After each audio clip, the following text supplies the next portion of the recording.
A Tale Originals presents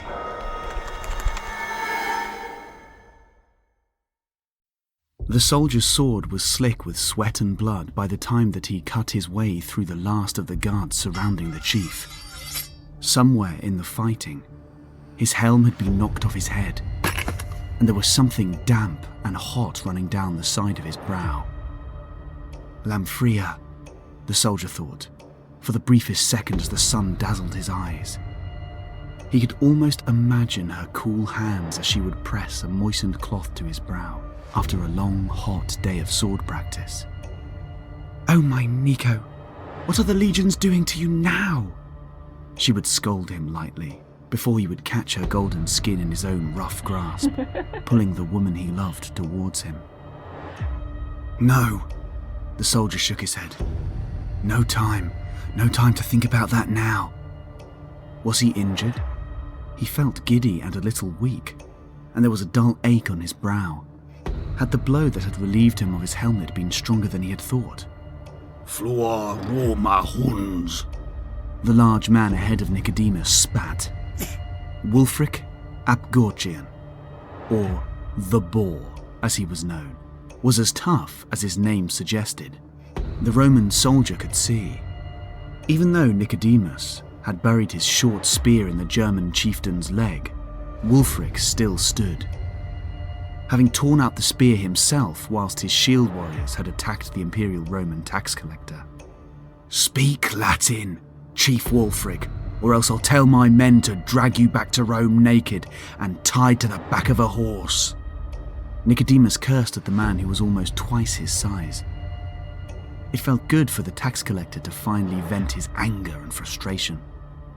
Wulfric gasped, looking around his shoulder at the central fire pit of their small camp and at the makeshift tents made of rough weave and branches.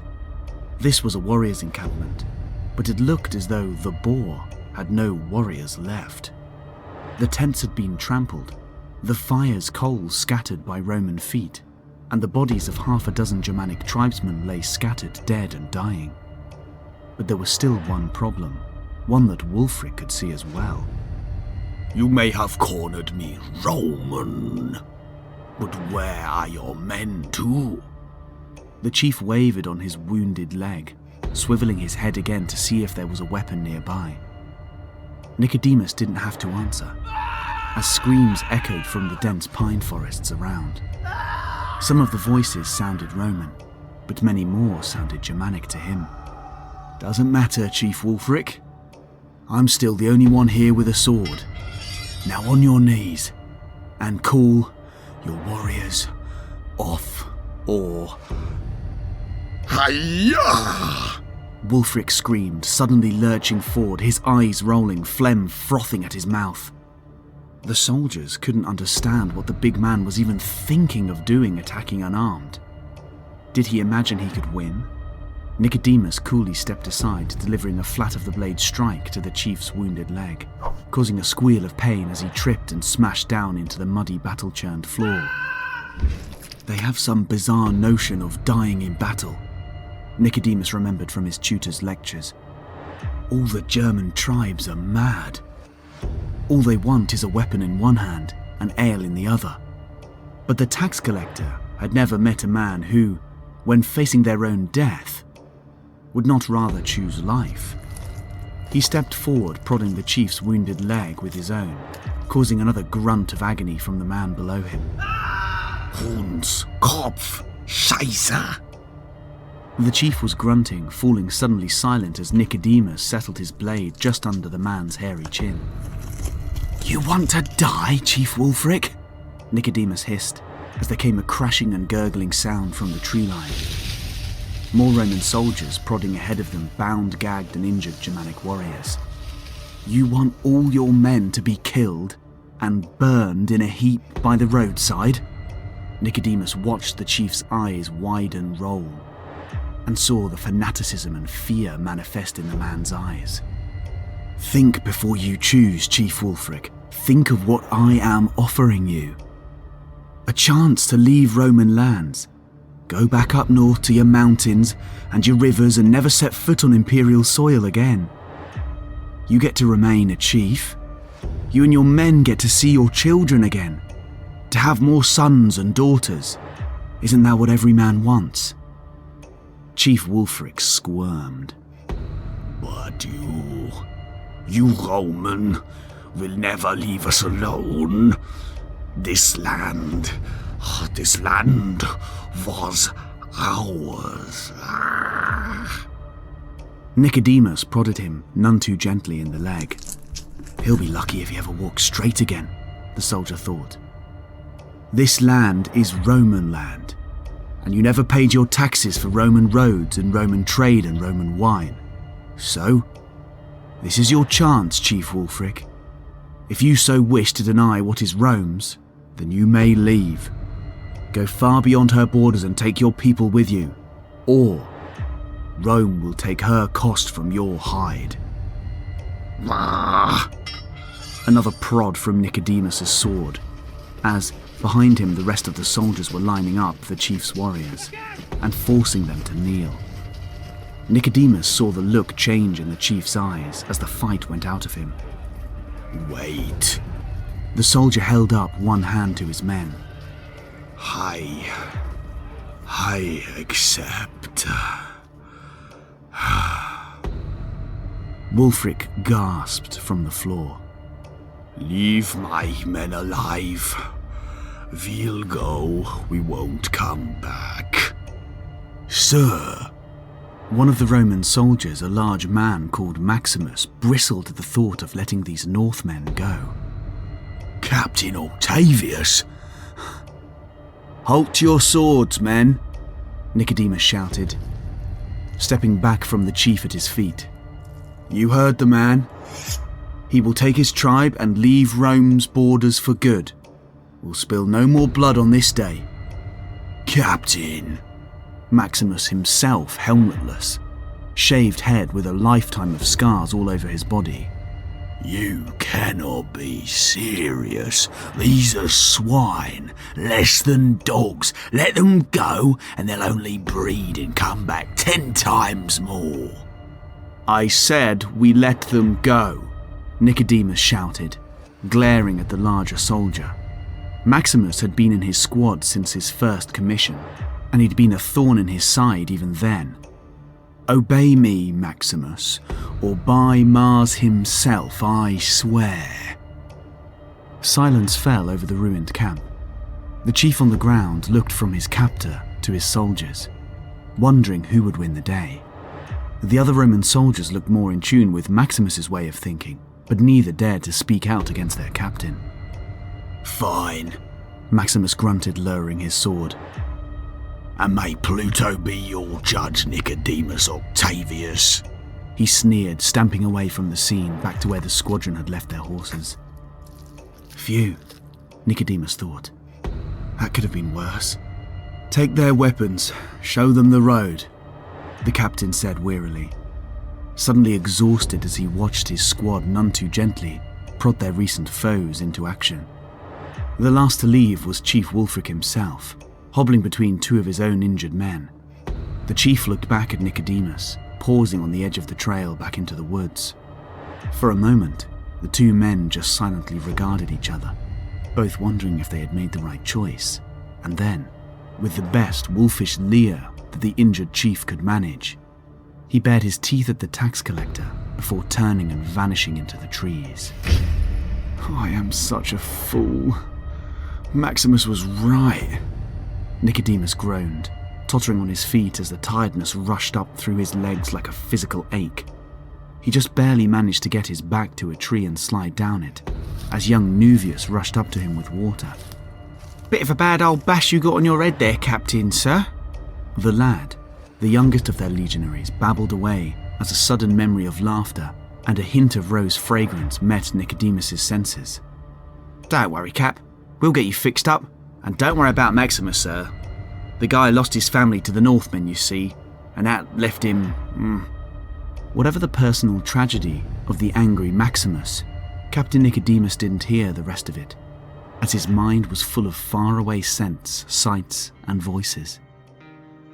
You're a stubborn old goat, Nicodemus, Marius Octavius, Lamphria said, smiling across at him. Nicodemus thought that she looked like a goddess as she stood there in the tiny orchard, barely room for 6 vine trees that nestle against the stout stone walls. The small house was tiny.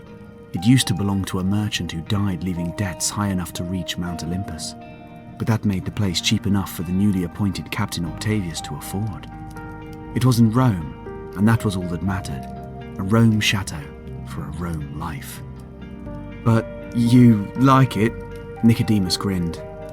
"We can press our own wine here, maybe have a goat or 2. "You can press your own wine, Nico. And I won't spend my years getting butted by a goat, thank you," she laughed. "Are you sure about that?" Nicodemus smiled wickedly, reaching out to grab her gossamer dress. Lamphria squealed with joyful laughter, slipping through his icy hands as they chased each other through the garden. "Are you proposing to me, Captain?" she teased.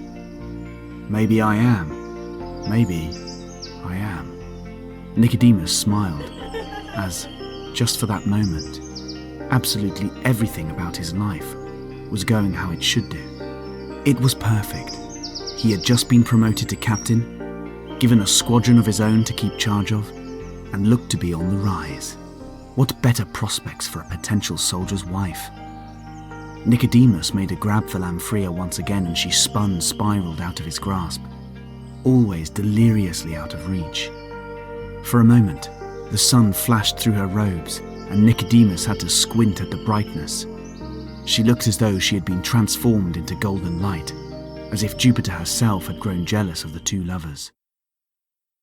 The journey back to Rome was thankfully short for Captain Nicodemus, but it couldn't have been shorter for Soldier Maximus.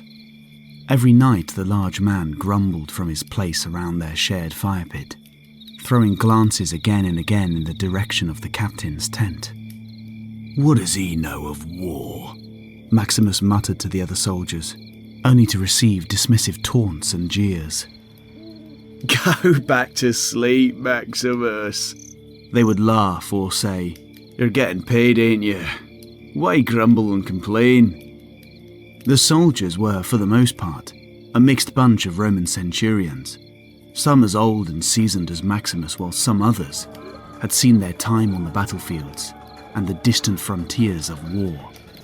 But there were always new faces, young, fresh, and eager for glory, like Nuvius, replacing those that had died. It meant that the balance of power was no more surrounding an old salt like Maximus, and he hated it. He was a natural bully, and had chosen the life of a centurion because of all the things he could do. Fighting was what he was especially good at. No, I mean it, Maximus said a little unsteadily, trying to keep hold of his wine cup. He's a young scroat from Rome. He doesn't know what it means to have your village burned down by those heathens, to have to bury your family. Maximus's eyes went wide as he too thought back to his childhood. Well, unlucky for you that Captain Scroat in there has the ear of Senator Valor, said Taxon, a rangy, gap-toothed centurion older than Maximus. Huh? Maximus shrugged. What did he care who the captain was friends with? You're as thick as pig dung, Maximus. Don't you go to the baths? Hear the latest gossip. Even a centurion would do well with seeing which way the wind is blowing in Mother Rome. Taxon cackled. There's a new crop of senators appointed by the consuls, replacing all those that died of the coughing fever last winter. One of them is Senator Vibius Vars, a youngish chap from Rome city itself. So, I don't see what this really has to do with me, Maximus grunted. Well, if you took any attention to politics, like every centurion who wants to know his ass from his elbow should, you'll know that the Octavius family and the Vars had been allies for generations. Vibius and Captain Nico grew up together, One word from Captain Scroat and they'll have you sent off packing for Britain. Taxon laughed, as some of those around the fire shivered in disgust. It was well known that the Britons barely dressed, had no sanitation and even ate their own. A god-forsaken wildland under an eternal shower of rain and snow. Well, maybe we'll be lucky, and that knock on his head will finish him off before I have to, Maximus sneered. He'll get us all killed, I tell you. Centurion! Taxon hissed, suddenly angry. I've seen men hanged for less treason than that. The captain took down all of those Northmen bodyguards, and the chief single-handedly, didn't he? He's no trembling mother's boy. If you want to get one over him, then you had better get up earlier in the morning, I say. Taxon cursed him, spitting into the fire. I can't listen to any more of this. You'll be lucky if I don't report you myself. He hobbled off to his bedroll in the darkness. Behind him, Maximus still grumbled, but one thing did stick in his mind. The captain's friend's a senator. An ugly grin spread over Maximus's face as an idea started to form. For only $9.99 a month, you'll get full access when signing up at atail.app, iOS app available in App Store.